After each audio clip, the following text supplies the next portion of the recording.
తాకట్లో ఉన్న మీ బంగారాన్ని విడిపించి ఆ రోజు ఆన్లైన్ రేటుకి కొంటాం. Sharma gold company. నమస్కారం, వెల్కమ్ టు సుమన్ టీవీ. నేను గీతాంజలి. ప్రస్తుతం మనతో పాటు శ్రీ శ్రీ శ్రీ ఆనంద శివకామేశ్వరి సన్నిధానం పీఠాధిపతులు శ్రీ శ్రీ శివకామేశ్వరి ఆనందమయ్య అమ్మ మనతో పాటు ఉన్నారు. వారితో మాట్లాడదాం. అమ్మ నమస్కారం. శ్రీమాత్రే నమః. శ్రీమాత్రే నమః. అమ్మ, మొదటి కార్తీక సోమవారం, మరి ఎటువంటి పూజా విధానం, అసలు ఏం చేయాలి, విధి విధానాలు ఖచ్చితంగా ఆచరించవలసినవి, ఆ రోజు ఏం చేయాలి, ఎటువంటి స్తోత్రాలు మంత్రాలు పఠించాలి, ఎలాంటి నైవేద్యం సమర్పించాలి, దీపారాధన ఎప్పుడు చేయాలి, పొద్దునంత ఉపవాసం ఉండి రాత్రే తీసుకోమంటారా ఆహారం, లేకపోతే మధ్యాహ్నం తీసుకుని సాయంత్రం ఉపవాసం ఉండాలా? ఈ సందేహాలు నివృత్తి చేయండి. యాదేవి సర్వభూతేషు శక్తి రూపేణ సంస్థిత. నమస్తస్యై నమస్తస్యై నమస్తస్యై నమో నమః. కార్తీక సోమవారం. కార్తీక సోమవారం అంటేనే, సోముడు అంటే శివుడు. శివుడికి చాలా ప్రీతి అయినటువంటి రోజు. ఈ నెలంతా కూడా ఆయనకి ఇష్టం. ప్రత్యేకంగా సోమవారం, కార్తీక పురాణంలో కూడా సోమవారం గురించి చాలా కథలు వింటూ ఉంటాం. అలాగే దీనికి ఏంటి అంటే అమ్మ, ఏదైనా కార్తీక మాసంలో బ్రాహ్మీ ముహూర్తంలో స్నానము దీపారాధన, ఇంకా అది మార్చలేము. ఇక ఉపవాసాల దగ్గరకు వచ్చేసరికి మామూలుగా అయితే కార్తీక సోమవారం ఉపవాసాలు అందరూ ఉంటారమ్మా. ఎందుకంటే ఈ మాసమే ఉపవాసాలకి చాలా దాన్ని ఏమంటారు, చాలా అనువైన కాలం అన్నమాట. దీంట్లో కూడా అమ్మా ఎంత ఉంది తెలుసా, రాత్రి తక్కువ ఉంటుంది.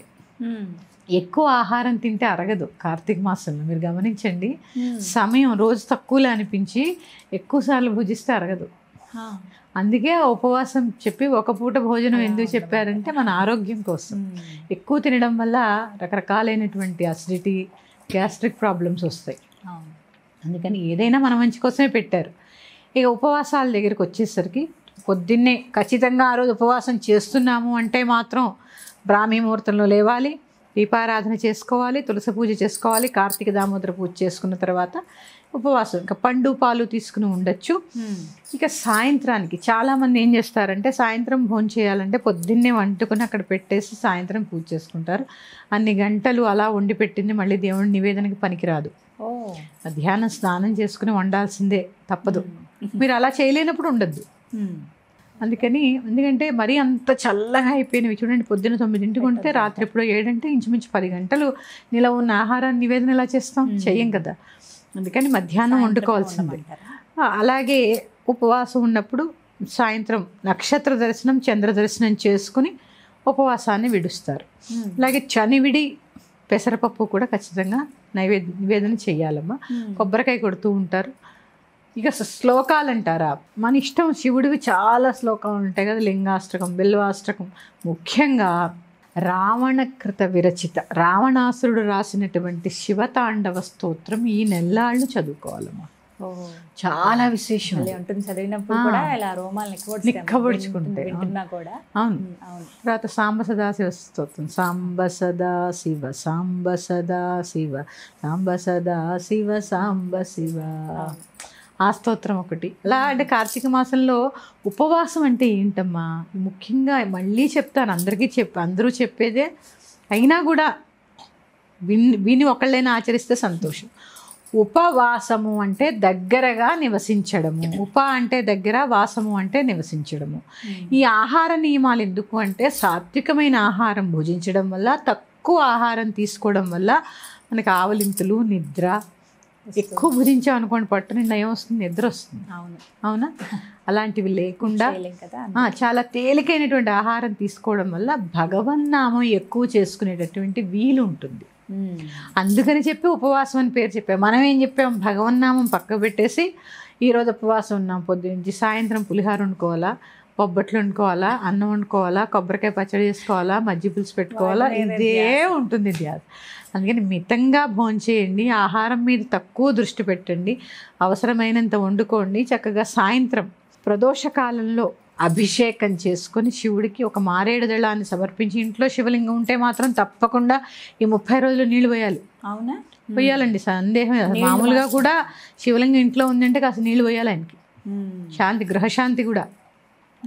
చక్కగా నీళ్లు పోసి ఓ మారేడు దళాన్ని సమర్పించి షోడశోపచార పూజ, శివోపచార పూజలన్నీ చేసుకుని శివాష్టోత్తరం చదువుకుని చక్కగా ఈ వండిన పదార్థాలన్నీ స్వామివారికి నివేదన చేసి కొబ్బరికాయ కొట్టి పళ్ళు అన్నీ నివేదన చేసుకుని చక్కగా అందరూ ఉపవాసం ఉన్న వాళ్ళందరూ నక్షత్ర దర్శనం చంద్రోదయం అయిన తర్వాతే చేయాలమ్మా. చాలామంది చంద్రోదయం అవ్వకముందే చంద్రుడు వచ్చాడా అని చూస్తూ ఉంటారు. చంద్రోదయం అయిన తర్వాతే చక్కగా దర్శనం చేసుకుని అప్పుడే భోజనం చేయాలి.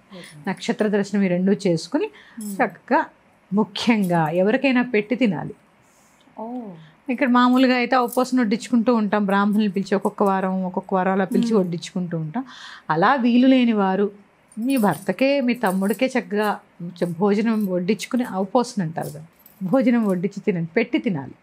ఎవరికైనా పెట్టి తినాలి. ఎంగిలి చేతులతో వడ్డించడం కానీ, ఎంగిలి అయిన పదార్థాలు తినడం కానీ, ఒకళ్ళదొకళ్ళు వేసుకోవడం కానీ ఇలాంటివి తప్పు పనులు చేయకండి.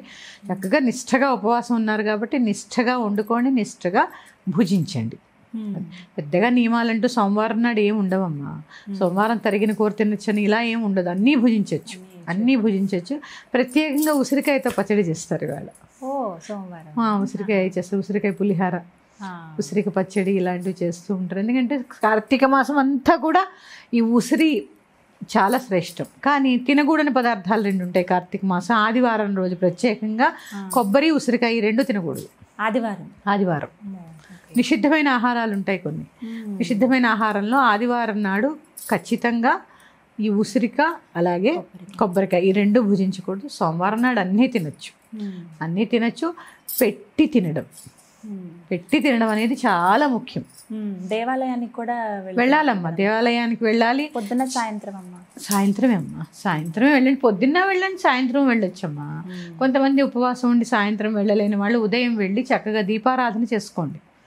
ఇక్కడ దీపారాధన చేయడం కూడా చాలా ముఖ్యం. ఆవు నెయ్యో, నువ్వుల నూనె, మీకు నచ్చిన ఒత్తులు, పసుపు, కుంకుమ, గంధము, అక్షతలు, తర్వాత వరిపిండి, తర్వాత దాని ఏమంటారు అగరబత్తులు, ఇట్లా కొంచెం నైవేద్యానికి బెల్లం ముక్క. ఇంకా ఒత్తులు ఏం చేయొచ్చు తెలుసా అమ్మ, ఒక డబ్బాలో వేసుకుని ఆవు నెయ్యి వేడి చేసి దాంట్లో పోసి మూత పెట్టేస్తే గట్టిగా అయిపోతాయి. బయట దొరుకుతున్నాయి కదండి, నన్ను అడిగారు ఒకళ్ళు, ఇట్లా ఆవు నెయ్యిలో తడిపినవి. అవి అంత ఎందుకంటే అమ్మ ఆవు నెయ్యి ఎప్పుడైనా కొంచెం కల్తీ లేనివి వాడండి. అందుకే నేను నువ్వుల నూనె వాడమని చెప్తున్నాను. ఎందుకంటే ఆవు నెయ్యి కూడా జెర్సీ ఆవు నెయ్యి కాదు, దేశవాళీ ఆవు నెయ్యి. అందుకని చక్కగా అలాంటివి మనకి దొరుకుతాయో, లభ్యమైతే సంతోషం. లభ్యం కాకపోతే చక్కగా నువ్వుల నూనెతో దీపారాధన చేసుకోండి. ఇవన్నీ ఒక బాక్స్లో పెట్టుకుని చక్కగా వెళ్ళి ప్రతిరోజు దీపం పెట్టుకోండి. కార్తీక సోమవారంలో మాత్రం మానకండి.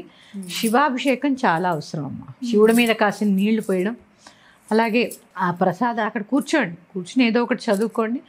సాయంత్రం వెళితే మాత్రం నేను చెప్పాను కదా, బిల్వవృక్షం దగ్గర దీపారాధన చేసి అక్కడ శ్రీ సూక్త పారాయణ అలాగే బిల్వాష్టకం చదువుకుని రండి. ఇవే నియమాలు ఉంటాయి, ఇంతకు మించి ఏమీ ఉండవు కార్తీక సోమవారం రోజున. ఇదమ్మా ఉపవాసము అంటే ఆహారం మానేయడం ఒకటే కాదు, భగవన్నామంతో ఆ రోజంతా భగవంతుడి శివనామస్మరణతో చక్కగా శివుడికి దగ్గరగా ఉండడానికి ప్రయత్నం చేయండి. మరొక అంశంతో మీ ముందుకు వస్తాను. శ్రీమాత్రే నమః. స్వస్తి.